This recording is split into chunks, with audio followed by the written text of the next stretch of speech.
Are we on? Oh, oh my goodness, a mad rush to get on again. Here we go again, yeah, mad rush to get on. Here we got hi to Fonzie, hi to Peter, 1, 2, 3, 4, Wayne, Julie, Akash Monster, Andy Geno, Julie McGarty.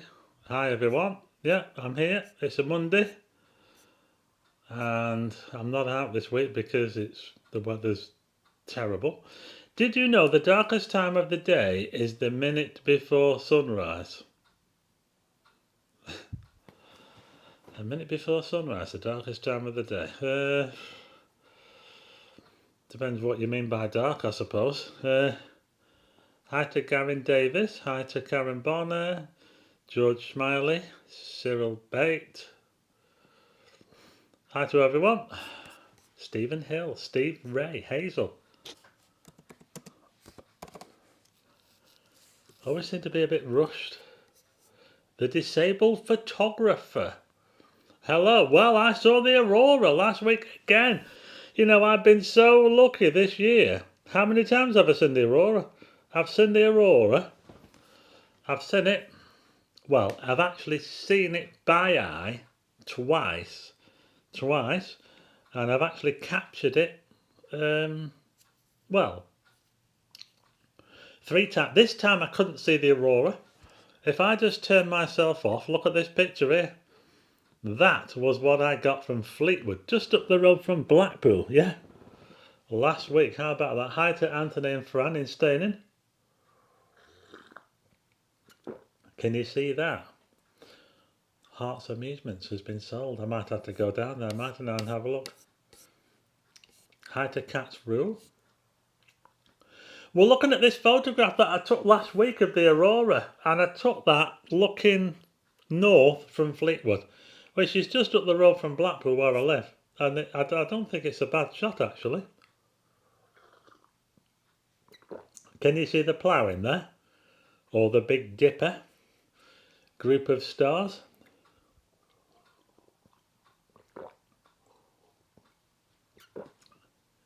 How many have we got watching? Can anybody tell me? I don't know. I never know how many people are watching. But it was kind of expected that we might see the aurora.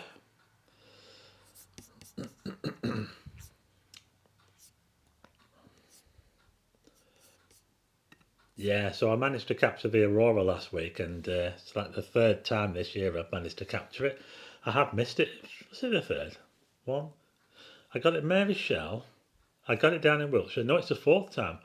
Mary Shell in February. I got it down in Wiltshire near Stonehenge, and I had a bit of a break. Thanks, Sarah. Thanks for the super chat, Sarah.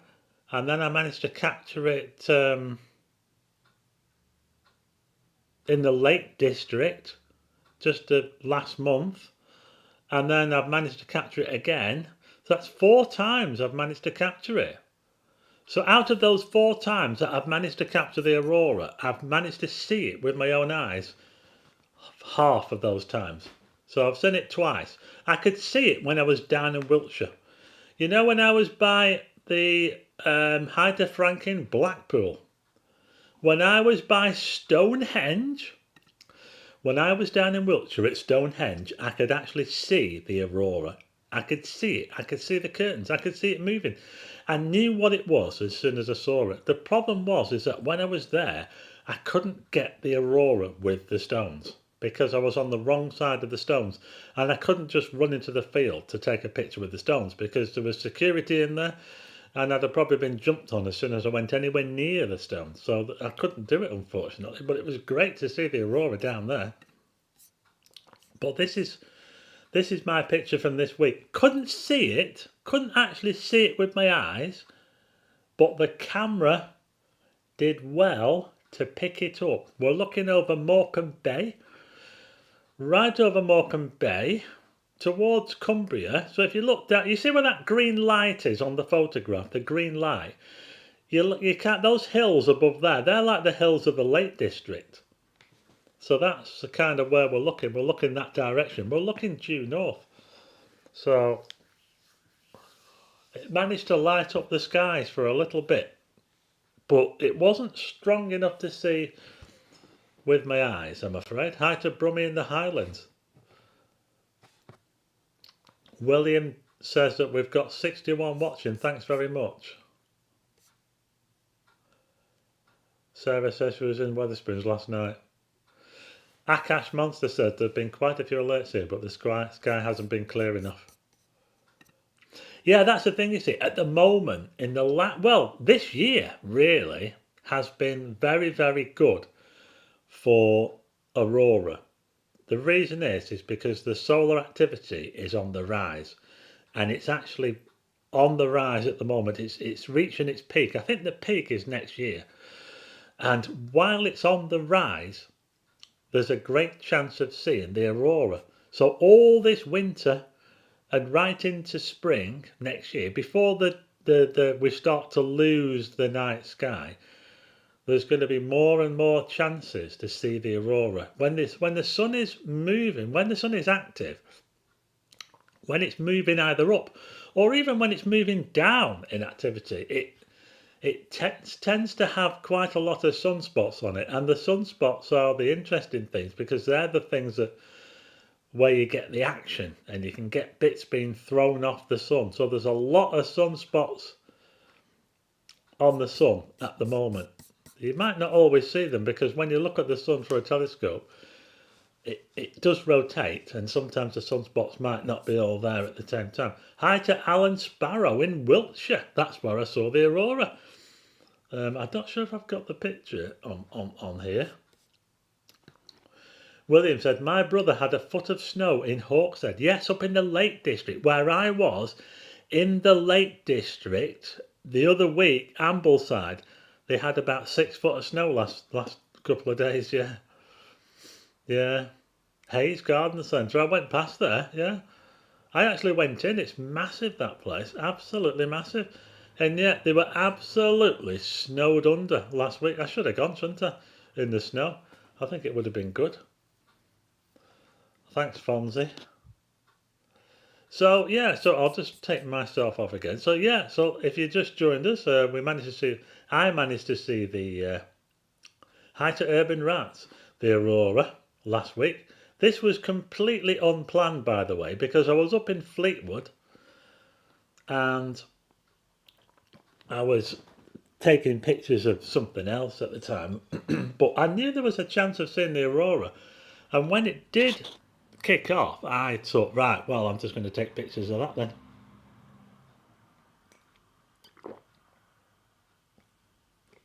So you're looking at sort of the Irish Sea there. We're looking across the water. You see those things that are lit up in green and red? Well, they're the little lights that guide the boats into the channel. So that's what we're looking at there. And you see that glow in the far distance towards the left? That's actually a town called Barrow-in-Furness. There is quite a lot of glow that comes from there. But it was a pretty dark sky though, because there isn't really much. When you look that way, there's not really a whole lot of light pollution.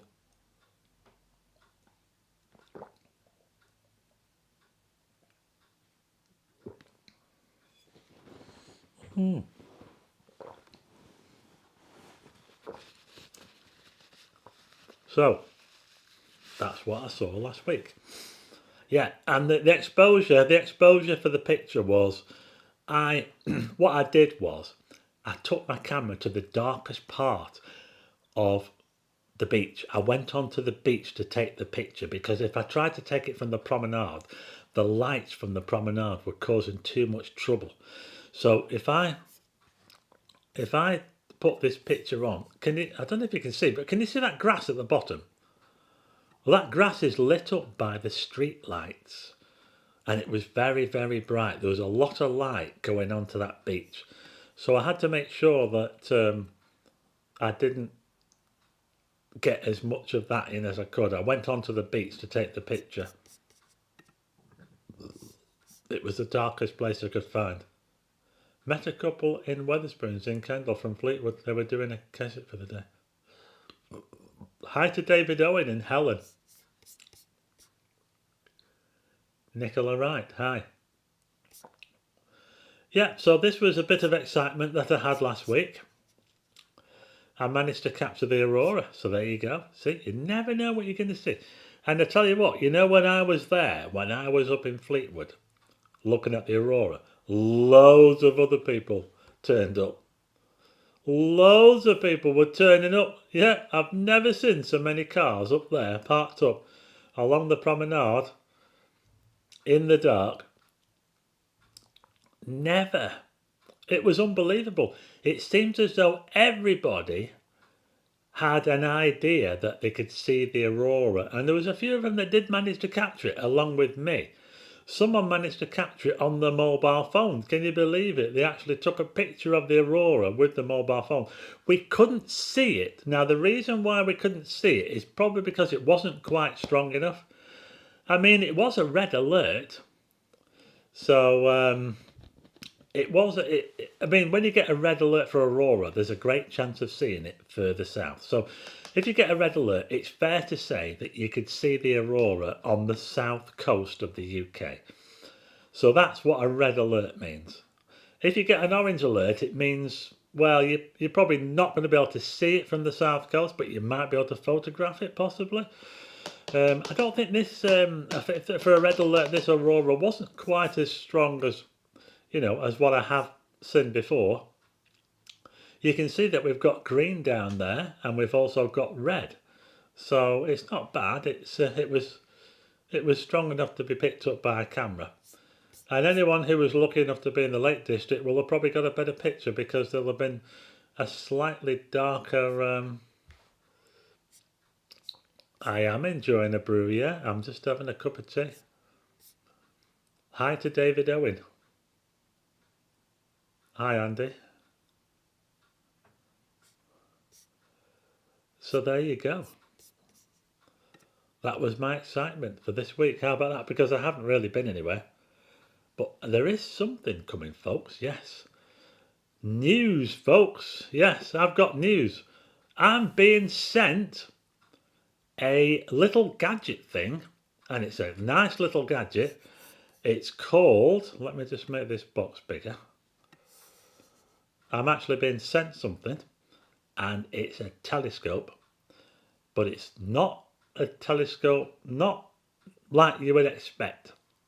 This thing is called a Dwarf 2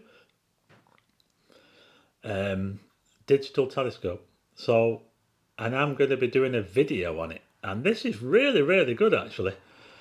I can't wait to get it and have a play with it. It looks really good. So if anyone out there is interested in taking pictures, not just taking pictures, but seeing things through a telescope and seeing them on a screen, rather than seeing them optically, because normally when you look through a telescope, you're looking through the telescope. This is actually a digital telescope, and you connect it to your phone. Once it's connected to your phone, you point it at a certain object. Once it's been set up to look at the sky and it knows where it's looking, you point it at something. You could point it at the moon, you could point it at the Orion Nebula, anything like that, and it'll show you it on the screen. You get to see the picture on the screen, on your phone. And you can even take pictures with it. And it's amazing. It's absolutely amazing. I can't wait to get it. It's going to be really, really good. I've been looking it up. So we'll be having a look at that soon. So that's going to be quite exciting, isn't it? Yeah. So there you go. What are people saying? Yes, there's a Wetherspoon. That Wetherspoon in Keswick is really good. It's an old courtroom, like a police station and courtroom. Andy Geno, yes, it does. Yes, it is interesting. Cat's rule. Can never have enough gadgets, audio. No, I can never ever have enough gadgets. No, I'm never ever happy. I've got to have more and more gadgets, more spares. I know, that's just the way it is, I'm afraid. Right, let's just turn this off. Let's have a look at this picture of the aurora. Yeah. So it's looking good. At a Blackpool livestream, we on the comedy carpet, the Christmas by Sea has been set up, tripped over by a bench when it was you. Tried to look over the road, it was a livestream. That was me, yeah. I do Blackpool livestreams. I tripped over a bench. That was me. So walk on the wild side, aka Starman. This is me, Starman.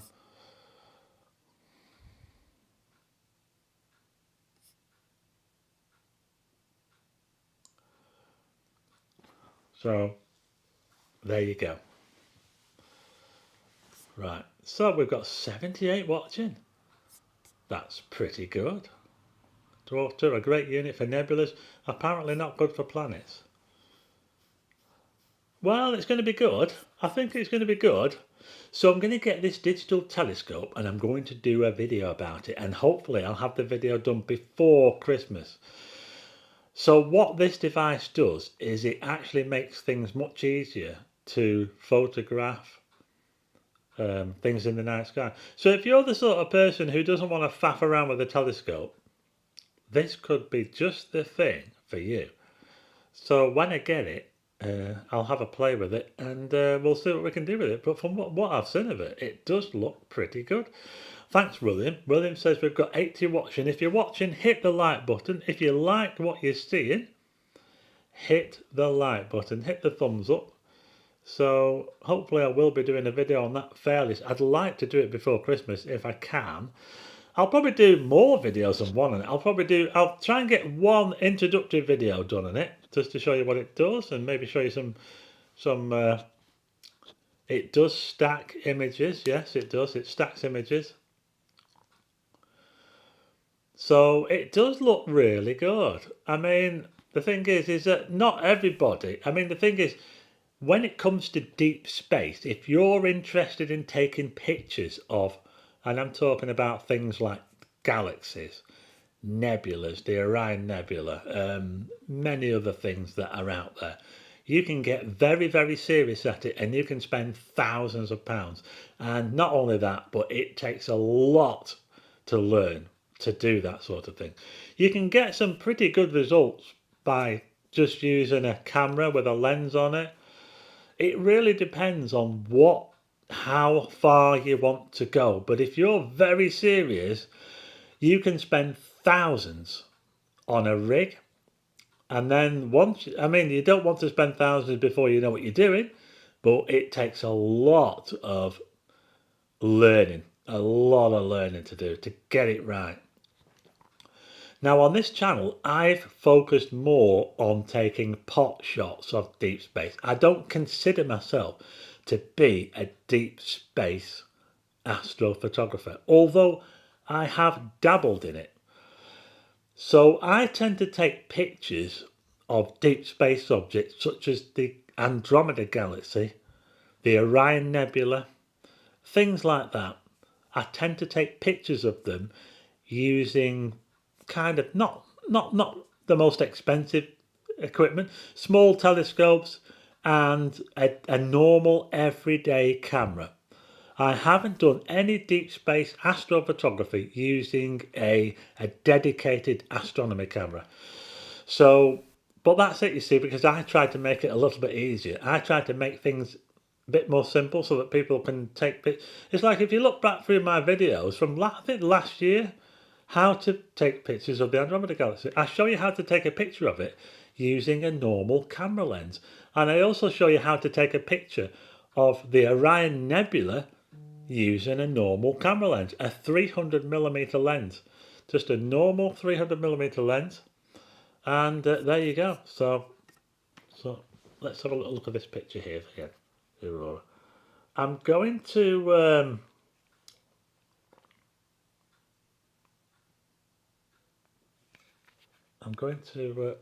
let's have a read the comments. So, 83 watching.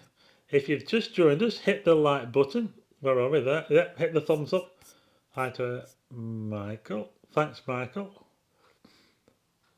Bitcoin Wolf Club. Marianne Williams, hi. Sarah likes taking pictures of rivers and countryside on her crappy smartphone. Hi to Tin Whistle TV. Thanks to Urban Rats for hitting the like button.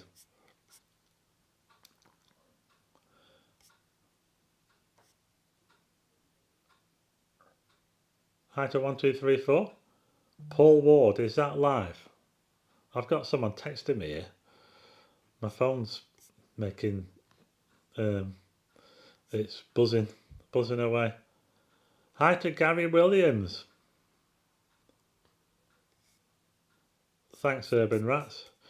Yeah, so that, in fact, that's the only picture I've got. I'm afraid it's the only picture I've got to show you. I should have more than that, really, but as usual, I was a little bit too slow. Jubilee Tower, a good spot. Other good spots around there. Yeah, you're right. Yeah, there are. I'm going to see if I can add some more pictures to this one. Right, so I hope you can still see me. So that was the aurora from last week. Yeah, it was quite a thing. Let's see, can we see anything here now? Right, hang on a sec. Oh, sorry.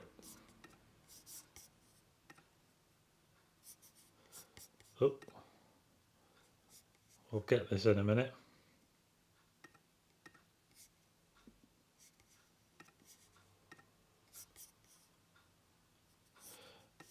Now then. Sorry about this. This thing, it does my head in. Right.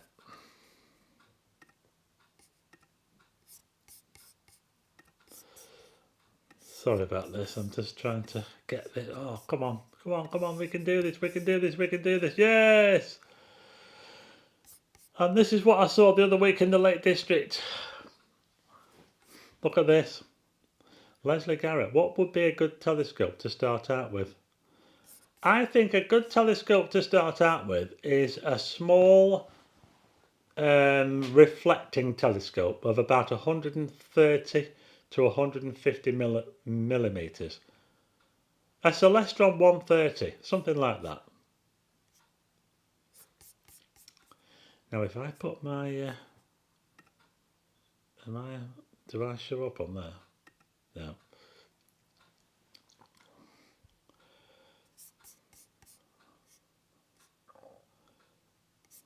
Had a nice meal at the bank. Wow, it's a nice place. But this is the aurora from last week, and that, there was a highlight. I don't think I've got the picture's not on here. Unfortunately, it hasn't got the picture of the Steve. What a shame. Anyway, that's how it looked from the Lake District the other week. So, yeah, so I've been quite lucky with the aurora lately. Thanks, Andy. I take my photos off my Samsung S21, captured them on the Rochdale Edenfield border. Are spotting scopes any good? I think you can use the spotting scope for astronomy, yeah. A Dobson telescope, says Frank in Blackpool. Yeah, a Dobsonian. The good thing about a Dobsonian is that you get a big telescope for a cheap price. Yeah. Yeah, so when it comes to first telescopes, I would probably say that an ideal first telescope would be a small refractor. A refractor is very much like a camera lens. Or, if you want a bit more power, and I'd probably say a powerful small telescope would be something like a reflecting telescope with an aperture of 130 millimeters. So that would be my choice. Something like that. A 4-inch, or if you're in old money, a 4-inch reflecting telescope. Or a 5-inch.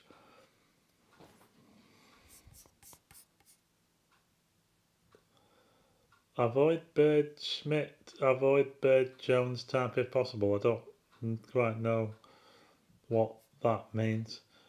But yeah, there are such things as a Dobsonian telescope. Now, a Dobsonian telescope is simply a reflecting telescope that sits on a very simple mount that you can push around, all manual. the thing about a Dobsonian telescope is, yes, they are very cheap, and yes, they're a great telescope for learning the night sky, but it does help if you kind of know your way a little bit around, you know what to look at. I mean, you basically point them at what you want to look at, and then you just look at it. They'll have like a little spotting scope on the side, so you can point the telescope roughly. So let's say you wanted to look at the Orion Nebula, you wanted a close look at it, and you're using a Dobsonian telescope. What you do is you point the Dobsonian telescope, you look through the spotting scope at the side, because it'll have like it might have a red dot finder or something like that. You'll point that at the Orion Nebula, and if it's all lined up correctly, then you should be able to look through the telescope's eyepiece and see the Orion Nebula. And that's how a Dobsonian works. It literally works. You just point it, you push it around, you turn it around, you point it up and down. They're a little bit, I think that they could be a bit difficult if you're not used to getting down on your knees, because the problem is that when you're looking for things, you do have to bend down to look for things. And that could be a bit of a problem if you're not very good going down on your, getting down on your knees, if you can't get back up again. So, how come that's not turned off? Ah, right, got it this time. Oh, yeah, that's a bit of the Steve, what I saw last week. It's like a phenomena that you get with the aurora. Dobsonian is very good for planets too. Yes. Thanks, Tim Whistle.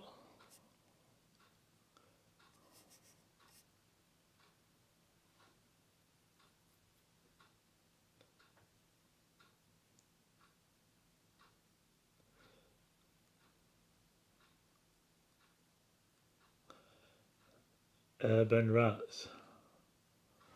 Bye, Paul. My buddy has $200 Celestron 28 to binoculars with a cell phone mount he captures serious. You cannot be serious. Really? I know, well that's the thing with the Dobsonian, you see. I'll see if I can find a picture. I'm going to see if I can find you a picture of it. Oh, in fact, I don't need to, because I have got the December, look, the December Sky at Night magazine. Look at that, look. Where will we find water in the solar system? How to build a great eyepiece collection. Right. Now on the back of here is a Dobsonian telescope. These are these down here, these are Dobsonians. Can you see what I mean? Look at those. Those are Dobsonian telescopes. It's a reflecting telescope, that's the tube, and it's on like a very, very simple, can you see? A very, very simple mount that stands on the floor, and all you do is move the telescope around, and that's how you find things. And can you see that thing there? That's the pointer scope. That's what you point the object at. Because if you're trying to find the object just looking through the telescope, you're going to struggle. So that's what you need. Now look at the prices there. They've got the 200mm version, and that's £450. And that's got an aperture ratio of f5.9. And that is actually very fast. So this telescope here is a very, very good buy. And you can get them cheaper than that. You can get a 150. You could probably get one of them for about 300 or something. And can you see these are like mini Dobsonians, these? That one there is 130mm. Yeah, these here. This one is another, that's 150. And that's like a tabletop, can you see? And you can get those as well. So those are Dobsonian telescopes. They're named after Frank Dobson. It was a guy called Frank Dobson, American guy. He invented sidewalk astronomy. He pioneered it, where he would take a telescope, he'd plonk it on the sidewalk somewhere in America, San Francisco or whatever, and he'd just point it at a planet or whatever, and people would come along and look at it. And that's what the Dobsonian telescope is named after Frank Dobson. There you go. Frank Dobson. Yeah, they are a very good telescope. As we look at the aurora that I took last week up in aurora forecast, gives the KP index of seeing the aurora at the best locations. Binoculars are cheaper. I used to have those binoculars, not impressed with the image quality, says Frank.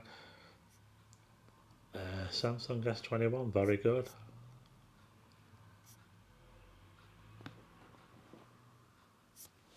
Thanks, Wayne. Ad break? Was there an advert?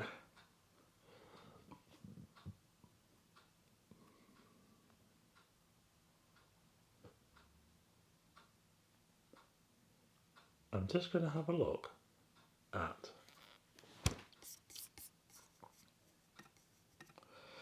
So I've just been on the app now. This is the app here. Look, can you see?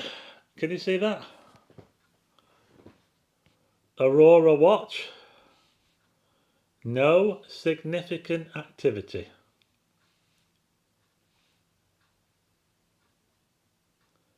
No aurora tonight, I'm afraid.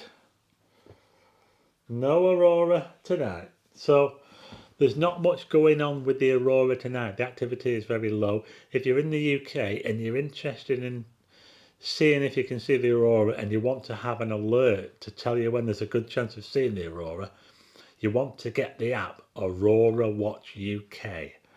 Aurora Watch UK. And if you do that, you might have a chance of seeing something like this.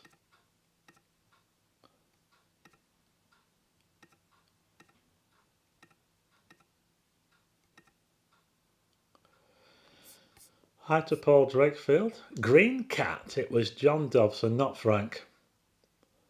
John Dobson. There you go. I stand corrected. Where did I get Frank from? Yes, I will, Fonz. What is it? Sorry. Please could you explain what Steve is? Yeah, Steve, if I could go back, I haven't got the best picture of it here, but this is something else I caught last week when I was in. You see that there, that purple thing in the sky there now? That's a Steve. And it stands for, let's see if I can get this right.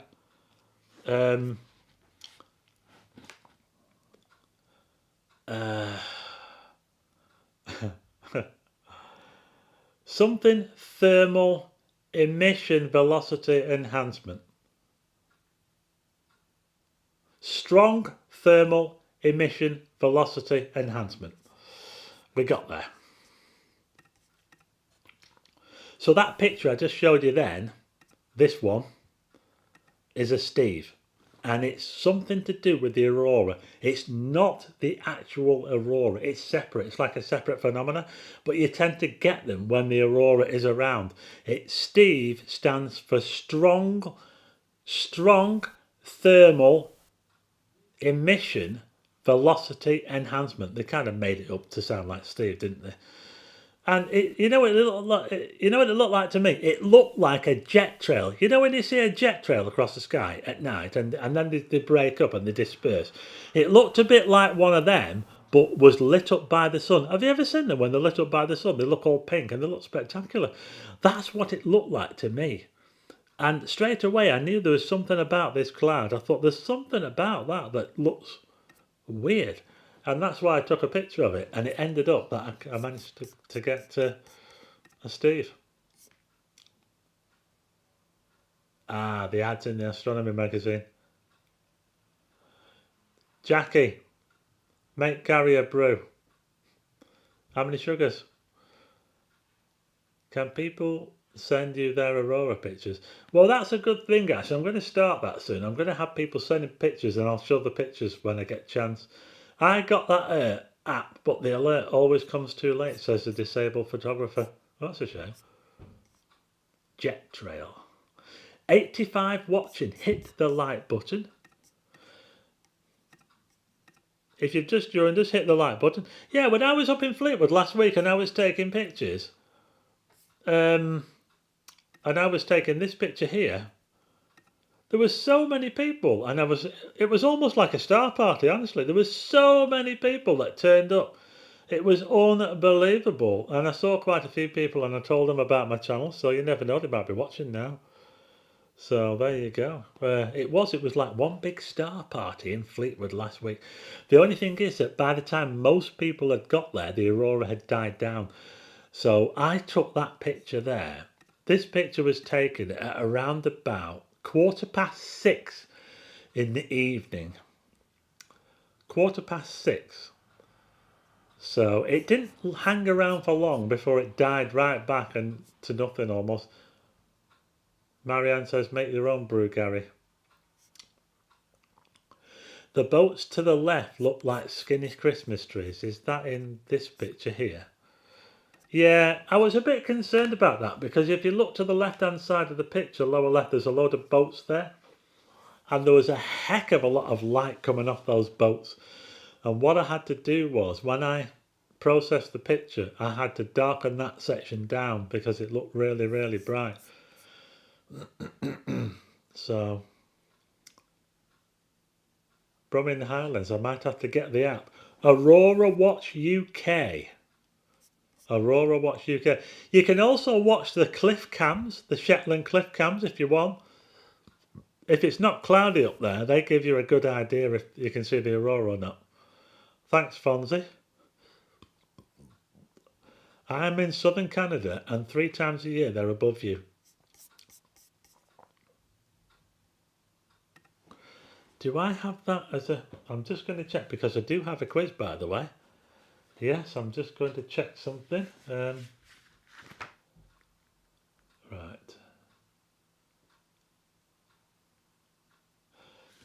But yeah, Canada's a great place to be for the aurora. I captured them from my back garden on Saturday evening with my phone. Wow. Hi from Warwick. Love this channel. Paul Traves. So, if anyone's ready for a quiz, type 1, because I've got the quiz here now.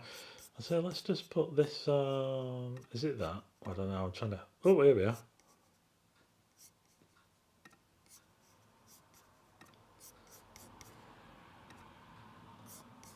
So, let's have a look. What have we got here?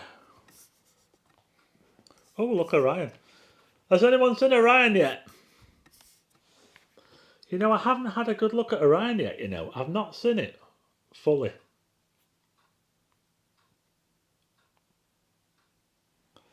I have not seen Orion. Everyone's typing 1, apart from Audio Coffee, who typed 2. Keep up the fantastic work. Neil Daniels, thank you. Starman calendar is available. So, at the moment, Orion is above the horizon, fully above the horizon. Look at that.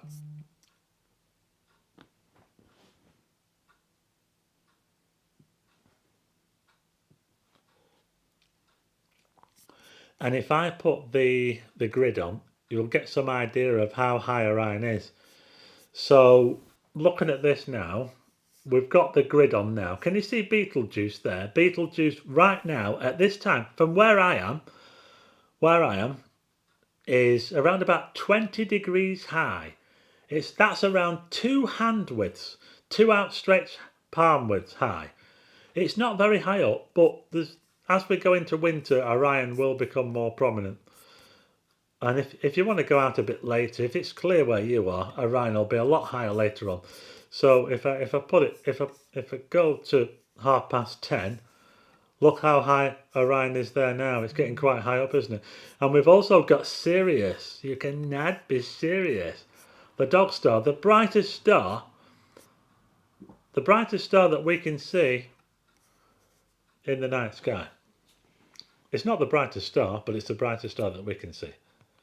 Thanks to John Garrett. Orion comes up at 9 PM here. Right, okay. Right, I'm going to ask the first question of the quiz now. And I think that I'll do this. I'll just turn that off.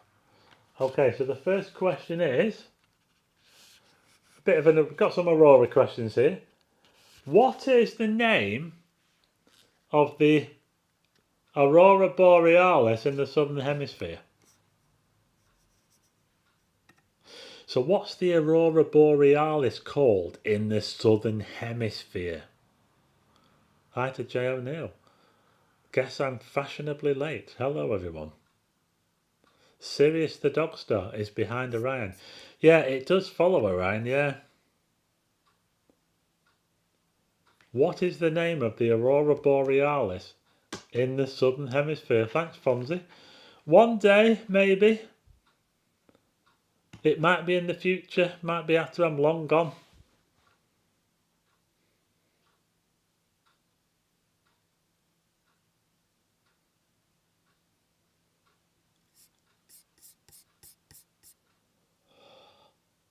Well, that is one word for it, Southern Lights, yeah. It's not the answer I was looking for, but it is. They can be called that, yeah. Thanks very much to Paul for the £2 super chat. Thank you very much. Number one with balloons. Thank you very much. Okay, so the answer I was looking for is Australis. Aurora australis. The aurora borealis in the northern hemisphere. Aurora australis in the southern hemisphere. And that's what we're looking at right here. And I actually caught it up here. Not far from Blackpool, this picture, you know, only a few miles up the road. The Southern Lights. Yeah, you could call it the Southern Lights. But I was looking for the actual term for aurora borealis. Borealis in the northern hemisphere, australis in the southern hemisphere. Next question. What element causes the auroras, the green auroras? So what element is it that's very prominent in the aurora? In fact, we're seeing it right here in this picture now. What is it that kind of is what element is mainly responsible for? It's mainly responsible for most of the aurora that you see, actually, but it's mainly responsible for the green aurora and the red as well. But the green aurora is mainly caused by what? I just spell that, can't stop. Copper. Michael Hornby has said oxygen.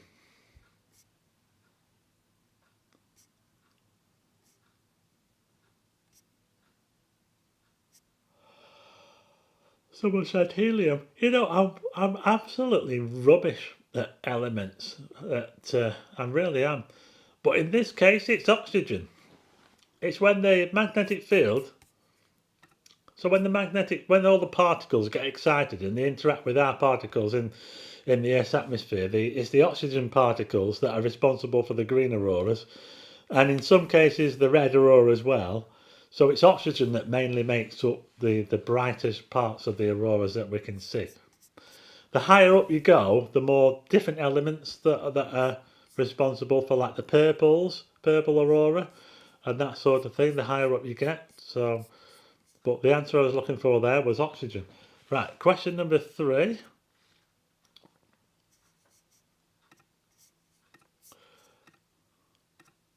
Right. Where is... I'll come on for this. Where is the... Oh, I've just got to read this question, sorry. Where is the magnetic North Pole currently? So where is the magnetic North Pole currently situated? I'll say currently because it's always moving. So where is magnetic North at the moment? Roughly, what country is it in?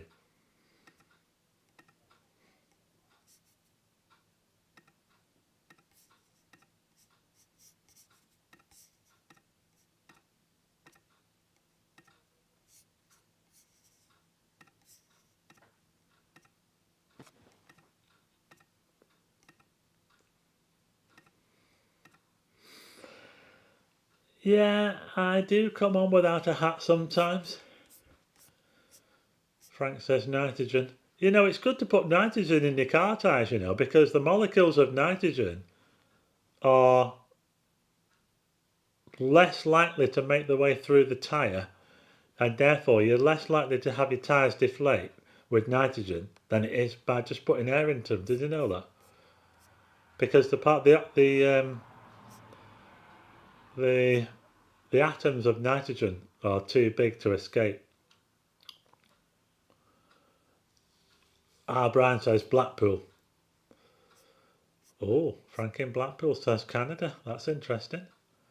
Cat's Rule said Canada. In fact, I think Cat's was the first one to get the answer. Canada. Also doesn't hold water, so will not freeze. Yeah. Jay's even gone to the trouble of getting the coordinates as well. Yeah, so the magnetic north, which is not the same as geographic north, it's a little bit off. It's almost 5 degrees off. It's actually situated in northern Canada. So you're actually more likely to see the northern lights if you're in Canada, because the magnetic pole is shifted towards North Canada. Therefore, if you live in North Canada, you're a bit more likely to see the northern lights than you are if you're on the opposite side of that. So there you go. It's true about nitrogen in tyres, but it's basically a scam. You know, some people over here have nitrogen put into the car tyres, and when they put, you know, the cap on, the dust cap, they put a green dust cap on to say that they've got nitrogen in them. And apparently what I've been told is that the atoms or whatever that make up nitrogen find it much more difficult to escape through the tyre rubber than just plain normal air. So you basically putting nitrogen into your tyres, and it costs £2 to do it, I think, last time I heard. You don't have to inflate your tyres as much as you do if you just put air in. Well, that's what I'm told. Am I wrong? I don't know. What do you think? Has anyone else done that? Put nitrogen in the tyres instead of air? Let me know if you have. Okay, so the answer was Canada on that.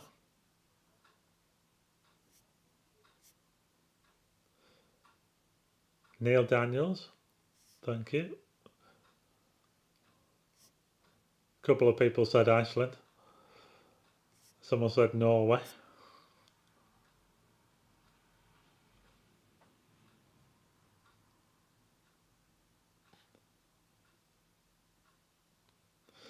This one's not quite so astronomical, but I'll ask it anyway.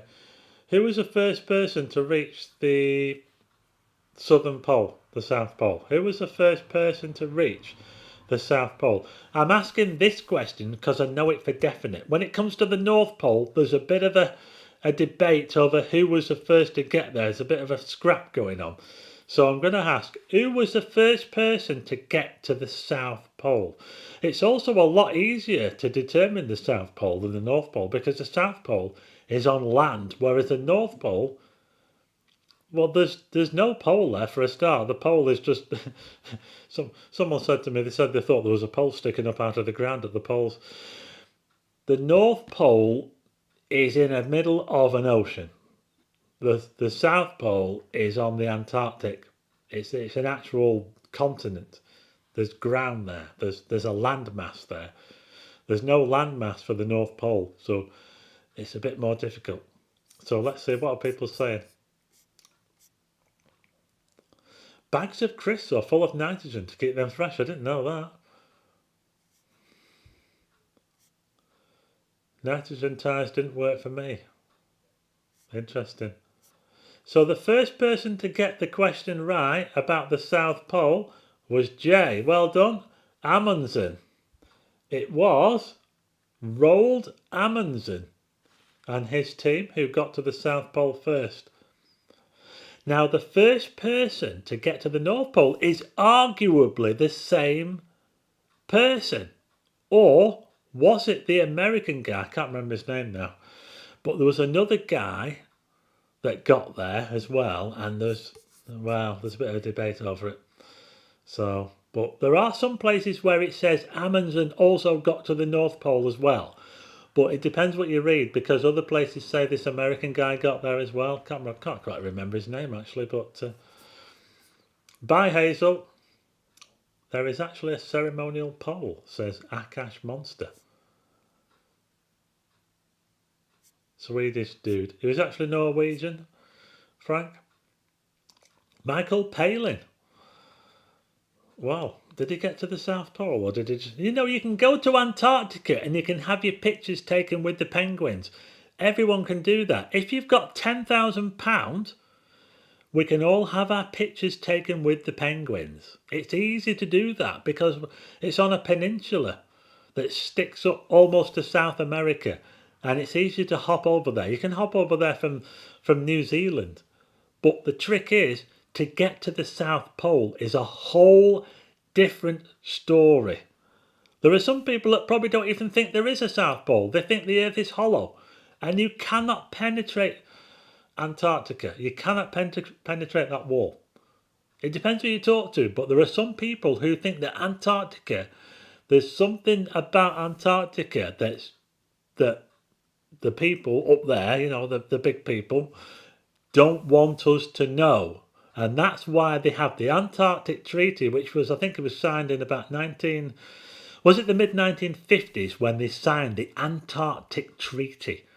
Russia, America, all the big countries signed it. It was off limits. Off limits, you cannot, no one can own Antarctica. No one can own it. You can't build a house there.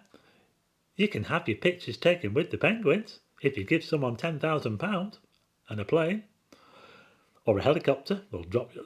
Would a helicopter be able to get there? I don't think it would. It'd have to be a plane, I think. They can land a plane on the peninsula in Antarctica. Go and get your pictures with the penguins. £10,000. There you go. You can do that. So, but when it comes to going to the South Pole, different story. Ask Admiral Byrd. He might know a few things. So, mind you, he's dead, isn't he? You can always look him up though. He said going next February. The Earth is not hollow, it's flat. Where would the South Pole be on a flat Earth? Asking from a friend. Well, it would be all the way around the edge, I suppose, wouldn't it? Beyond the ice wall, yeah. Pole to pole with Michael Palin. Scott of the Antarctic. Right. Enough of this nonsense. Roughly how far away from the celestial pole, the celestial North Pole, is the star Polaris? Roughly how far away in degrees is Polaris from the celestial North Pole? So the North Polaris is the North Star, but it's not directly above the pole. It's a little bit off, but how much is it off at the moment? It's another one of those questions where I'm asking at the moment because it's changing all the time.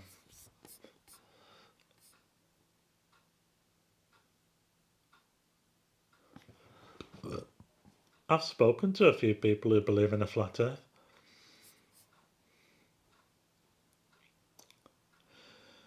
Admiral Byrd flew over the fertile land beyond the ice wall. Frank in Blackpool says 2. Michael says about 3. Audio Coffee says 1. Oh, Jay's on 1 tonight. 0.7 degrees. If you said 1, you're not too far off. People tend to round it up to 1. It's about 0.7 degrees.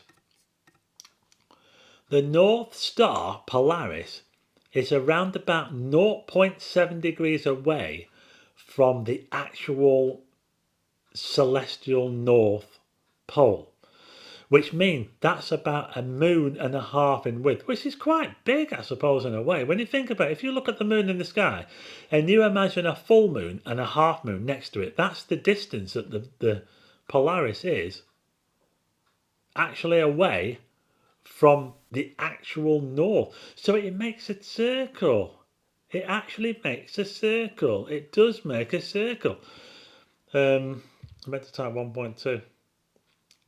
Whenever you're lining up a equatorial telescope with the night sky, you have to put the North Star on a circle.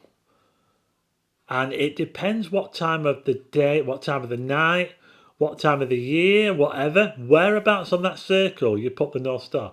If the North Star was absolutely slap bang above the North Pole, if it was bang on the celestial equator, you could just stick it right in the middle of that pointer scope every time, and you wouldn't need to worry about putting it on a circle.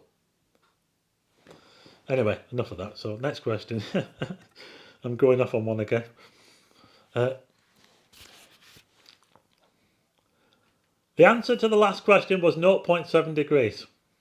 But if you said 1, I'll let you off. Okay, next question. This is question number 6. What is the CMB? That's the C for Charlie, M for Mike, and B for Bravo. What is the CMB? The CMB.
Have we lost the sound?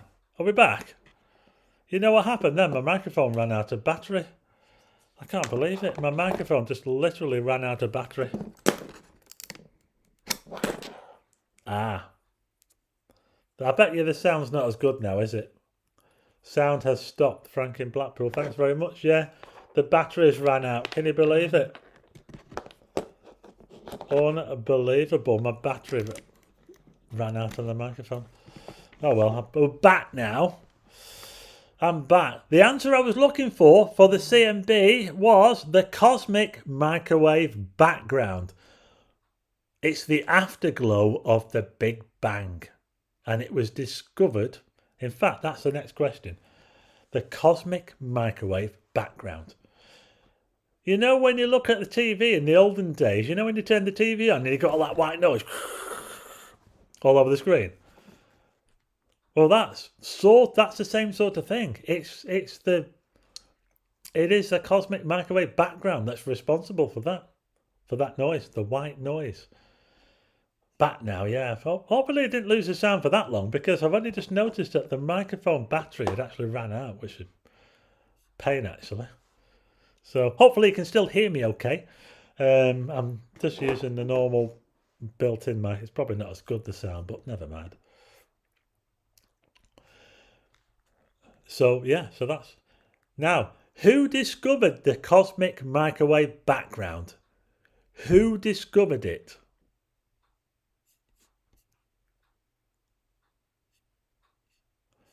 We called it snow on the TV.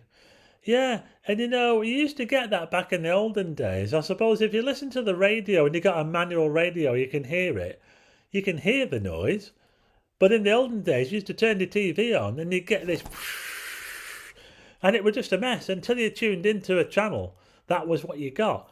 But now, what they did away with that, and they've just put a blue screen on. They thought, we don't want to mess with people's brains and show them all this white noise. So they did away with it and put a blue screen on. Which is a bit of a shame, really, because you now can't tune into space like you used to, unless you get an old TV or you get a radio or something. Someone clever. Pigeons! Yeah. Well, pigeons had something to do with it. Yeah, Bitcoin World Club says pigeons. Well, pigeons certainly had something. It was discovered, the CMB, by accident.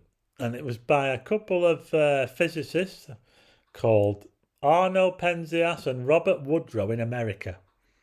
And they had this big telescope. It wasn't a telescope like a normal telescope. It was like an ear. You know, like those horns that you put in your ear, or something that you shout through. It was like one of those, and they were looking for something, but they weren't looking for that. And they had pigeon. They had to clean pigeon droppings out of the pigeons were dropping the. I can't remember the story, but there was something to do with pigeons. But they found it by accident. It was all by accident that they discovered the cosmic microwave background. That was what was causing all their things. There's so many things that are discovered by accident. You'll have to look up the pigeon story, but pigeons do play a part in that story. It was like a giant ear, the telescope. Urban Rat says bottom of the class. Couldn't even guess that one, says Akash Monster. Right, see if you can guess this one. What is Messier 101? What is Messier 101? I can type fast cats. Garen Davis horror movie. Urban Rat says, I'm sure it was Stephen Hawking. No, Stephen Hawking actually discovered Hawking radiation. It's a different type of thing. The cosmic microwave background is radiation of the afterglow of the Big Bang. But Stephen Hawking, he discovered something known as Hawking radiation. It's something to do with black holes, I think. So it's a different type of radiation that it's named after him. And I think it's something to do with black holes. So you might need to look it up. Bye to Cat's Rule. Thank you. Thanks, Marianne Williams. Thank you, Marianne Williams, £2. I've got like a, what is it, a pear or something? A very, can't really tell, but it's like a little carpet cleaner. Messier 101. Urban Rat says Russian space station. TV show on Dave, says Frank in Blackpool. Jay says a galaxy. Yes, it's a galaxy. In fact, I'm going to show you Messier 101 right now. So watch. Hope this works. Messier 101 is a galaxy. And I'm going to show you where it is. So we're looking at Orion there. But we're going to move around the sky. And we're going to move around until we can see Ursa Major. Can you see Ursa Major? There you are. It's almost standing on its head at the moment. Can you see that? On the handle, sorry. Now if I zoom in, and I hope I've got this right. If I zoom in, you see these stars here? Alkid, the very tip of the handle is at the bottom there. Now if I zoom in here, we get to M101. Now isn't that magic, folks? M101, a grand spiral galaxy. That is M101. Look at that. Isn't it amazing? Yeah? And that is where it is. It's just off the handle of the plough. Right there. How about that, eh? There you go. You learn something every day. So that's M101 is a spiral galaxy. And it's just off the handle of the plough. from our perspective. I mean, it's millions and millions of light years away, whereas the stars in the plough are within our own galaxy. That's another galaxy outside of our own. So it just happens to be this part of the sky where we can see it. Pinwheel Galaxy. Yeah, that's another name for it, yeah. I wonder how many moons M101 has. Well, I wonder how many planets it's got. Probably have a lot of planets, a lot of suns. Next question is, we're going overtime here, by the way. I think I'm on overtime. The Seven Sisters are also known as what? The Seven Sisters are also known as.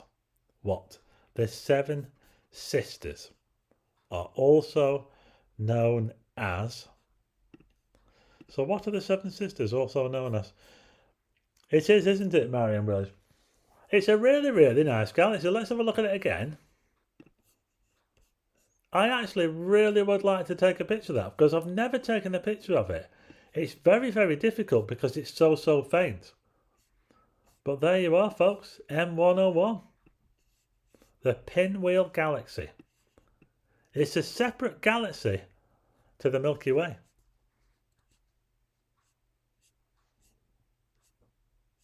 That just happens to be where it is from our perspective from Earth. So who's got this? Looks like a Catherine. It does look like a Catherine wheel, doesn't it? Yeah. Richard says, I think I know what you mean. Audio copy, yeah, well done. Pleiades. Sarah, Pleiades. Racetrack, definitely. I have a massive delay. People were writing answers before you gave the question. Do. Pleiades. Yeah. Okay, let's have a look at the... Oh, I'm always doing that, sorry. Let's have a look at the Pleiades, shall we? You know where it is, don't you? At the moment. It's just up from Orion. You follow the belt of Orion. You follow it up through Taurus, Aldebaran, and you get to the Pleiades. Look at that there, look. You know, the belt of Orion almost points of the Pleiades. So there you go, the Seven Sisters. Look at that. Wow. Isn't that amazing? I don't know where they got the Seven Sisters from, because there's a lot more stars in there than Seven Sisters. 7. Same here, Frank in Blackpool. Yeah, there seems to be a bit of a delay in the sound. So that's the Seven Sisters. The last question is...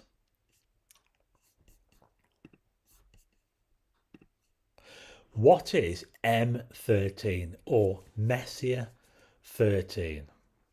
So what is M13 or Messier 13?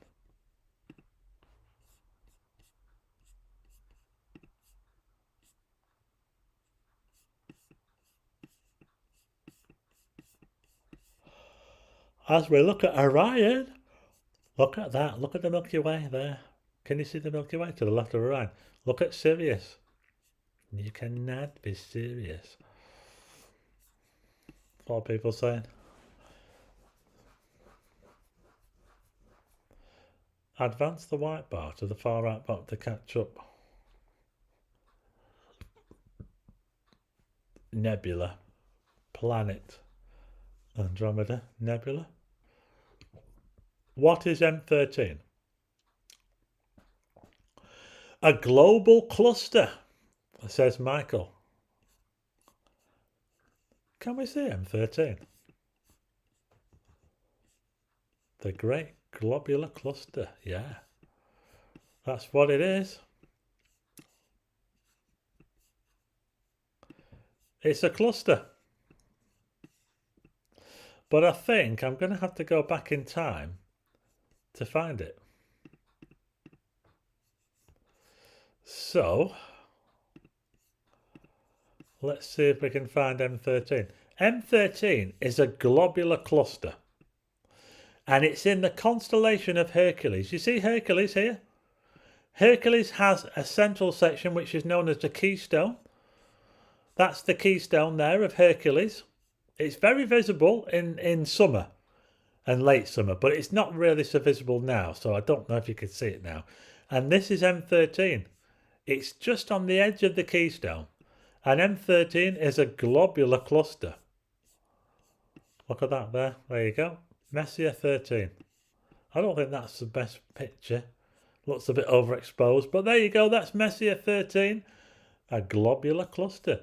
He did get quite a lot of things named. He wasn't the only person that was naming. His Messier catalogue just so happens to be one of the most well-known. Galaxies, clusters, bright objects, tend to be bright things, Messier. There's also the NGC catalogue as well, the New General catalogue. There's loads of different catalogues. So that's M13, and that was the answer. Yeah, so there you go. If you said some people did say Michael was first with globular cluster. Jay said globular cluster. So yeah, Messier was a French astronomer, and he happens to be just one of many people who catalogued not stars, he didn't catalogue stars, but he catalogued groups of stars, clusters, nebulas.